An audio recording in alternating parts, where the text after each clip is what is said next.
Hello everyone. Savas excuses himself as Kivenge and spends time with Aileen as if he were her lover. In the morning, Aileen is very happy. Savgi said to Kivenge, "Today is Aileen's birthday." Kivenge said, "Is it so?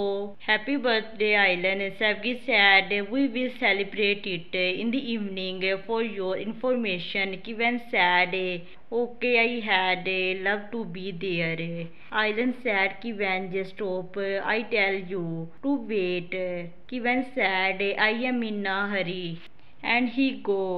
Aileen said to herself, "Why do you act like nothing happened last night? What is he trying to do?"